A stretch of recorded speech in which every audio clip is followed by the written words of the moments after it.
যদি কোনো বস আপনার সরাসরি দেওয়ার জন্য প্রস্তুত থাকে, তারপরেও আপনি ফোরম্যান সুপারভাইজার ধরে বাড়ান, বস ডাকছে যে আয় তাল তাল আয় আমি দেবো তোকে, আর আপনি বলছেন যে যে স্যার স্যার আপনার কাছে আমি যাব না, আমি আগে ফোরম্যান সুপারভাইজার ধরবো তারপরে আসবো, তো বস রাজি হবে না নারাজ হবে? নারাজ হবে কি হবে না? যে আরে বোকা লোক, তোকে ডাকছি যে আয় তাল তোমাকে দেবো, আর তুমি বলছেন আমার ফোরম্যান সুপারভাইজার ধরবো, আমার পার্সোনাল ম্যানেজার ধরবো তারপরে আসবো, ঠিক না? এইরকম কেন? তো এটা আল্লাহর সাথে বেয়াদবি। যেমন মালিকের সাথে বেয়াদবি, মালিক ডাক্তার বলছেন না না না আমি আপনার কাছে সরাসরি যাব না, আমি ভাইয়া ধরে আসবো। তো খবরদার এইসব ভাইয়াটা ধরতে যাবেন না আল্লাহ পাকের কাছে।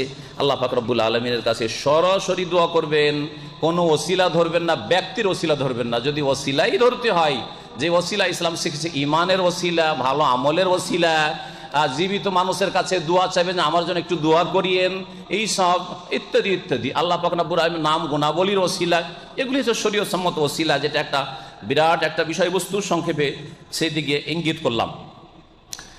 আল্লাহ রব্বুল আলামিন সম্পর্কে আরো ভ্রান্ত আকীদা যে আল্লাহ একাই সারা পৃথিবী সামলাইতে পারেন না, সেজন্য প্রত্যেক গ্রামের চারিদিকে এই মাথায় আর ওই মাথায় বড় বড় আল্লাহর গৌস কুতুব রেডি হয়ে আছে। শুনেছেন এটা কথা? পীরদের কিতাবে আছে, পীরদের যে কিতাবগুলি পাবেন আপনি ভারত বাংলাদেশে হতে পাবেন, যে প্রত্যেক গ্রামের এই পাশে ওই পাশে কে আছে? আল্লাহর কুতুবরা রেডি হয়ে আছে। কি জন্য? যে আল্লাহর যখন রাগ হয় মানুষের পাপের কারণে, তখন আল্লাহ জমিনকে কি করেন? উল্টে পাল্টিয়ে দিতে চান, তখন কুতুবরা ধরে না এরকম করে জমিনকে, যে আল্লাহকে জমি ধ্বংস করতে দেব না, গ্রামটা ধ্বংস করতে দেব না, তারপরে থামিয়ে দেয়। তাহলে কার জোর বেশি হলো? গায়ের। কার জোর? কুতুব, হ্যাঁ, পীর সাহেবের জোর, জিলানির জোর বেশি হয়ে গেল, খাজা বাবার জোর বেশি হয়ে গেল, আটরসির জোর বেশি হয়ে গেল, মাইজ ভান্ডারির জোর বেশি হয়ে গেল, শাহজালালের জোর বেশি হয়ে গেল। এগুলো হচ্ছে আমাদের দেশের ইসলামী আকীদা, বলেন দেখি। সুবহানাল্লাহ। অথচ একটু আগে আপনাকে এরকম বহু আয়াত কোরআনে কি, ওয়ালাম ইয়াকুল্লাহু ওয়ালিয়্যুম মিনাল যুল্লি, তিনি কখনো অক্ষম অসহায় হয়ে যান না যে তার কোনো সমর্থক সাপোর্টার লাগে। সুবহানাল্লাহ। আল্লাহ রাব্বুল আলামিনের একটি নাম 99টি নামের কাদির। কাদির মানে কি? সর্বশক্তিমান। সর্বশক্তিমান। আবার গোস কুতুবরা ধরে থামিয়ে দিছে যে আল্লাহ তোমাকে করতে দেব না, হ্যাঁ তুমি পারবে না করতে, আমরা ধরে নিলাম। জি হ্যাঁ, সামদেশে গান বাজনা হচ্ছে, কেসা শুনেছেন? সামদেশে গান বাজনা কেসা, হক্কানি পীরের কিতাবে। জি হ্যাঁ, যেটাকে হক্কানি পীর দেশের লোকের বলছে, আমি কোনো হক্কানি পীরে বিশ্বাস করি না এবং ইসলাম মোটেই বিশ্বাস করে না, পীর বলে ইসলামে কিছুই নাই। কিন্তু শুনেন, বলছে এই নামধারী হক্কানি পীর যে সামদেশে একটা গ্রামে গান বাজনা চলছিল, তখন আল্লাহর এত রাগ হয়েছে যে আল্লাহ তার গজবে ওই গ্রামকে ধ্বংস করে দিবেন উল্টে পাল্টে।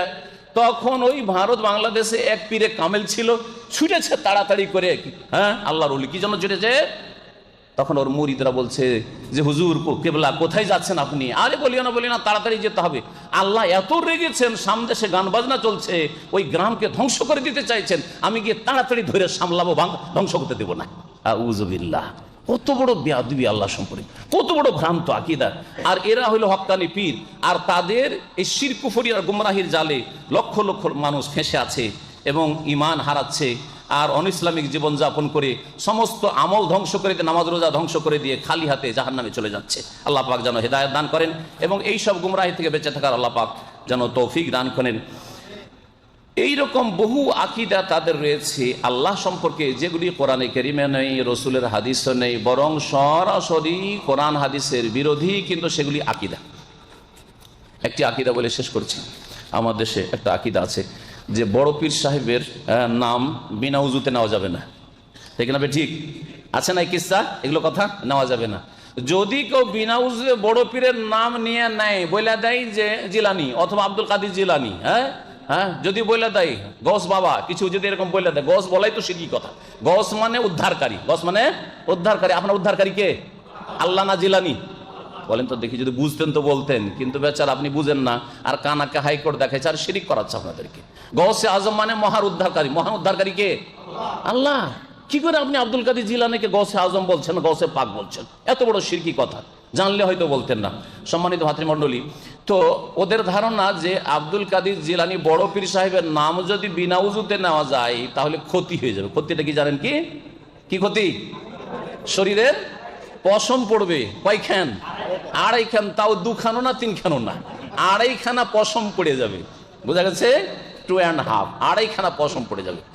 চিন্তা করেন, ওদেরকে জিজ্ঞেস করেন যে আচ্ছা ঠিক আছে, তাহলে রসুল্লাহর নাম যদি বিনা উজুতে নেওয়া যায় তো কয়টা পশম পড়ে? বলছেন না না ওইসব নাই, ওইসব নাই, ঠিক না?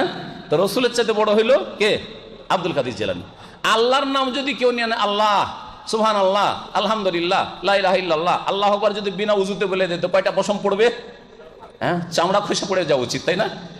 যদি জিলানির নাম বিনা উজুতে নিলে 2.5 কান পশম পড়ে, তো আল্লাহর নাম বিনা উজুতে নিলে তো চামড়া খসে পড়ে যাওয়া উচিত, ঠিক কিনা? কিন্তু এই শব্দ শোনেননি কোনোদিন? শুনেছেন কোনটা?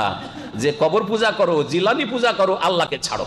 অমা কাদারুল্লাহ হাক্কা কাদরিহি, তারা যথাযোগ্য আল্লাহর মর্যাদা দিল না, আল্লাহর সম্মান দিতে জানলো না, আল্লাহর কদর করতে জানলো না, আল্লাহ পাকের ইজ্জত এহতারাম করতে জানলো না, আল্লাহ পাকের ইবাদত করতে জানলো না, আল্লাহ পাকের আদব কায়দা শিখলো না। আল্লাহ পাক যেন আমাদের হেফাজত করেন এবং শিরকি, বিদাতি, গুমরাহি আকিদা থেকে আমাদের বেঁচে থাকার তৌফিক দান করেন। আল্লাহ পাক সম্পর্কে সহি আকিদা রাখার তৌফিক দান করেন, তার রাসূল সম্পর্কে সহি আকিদা রাখার তৌফিক দান করেন, দ্বীন ইসলাম সঠিকভাবে বুঝার এবং পালন করার তৌফিক যেন আল্লাহ দান করেন।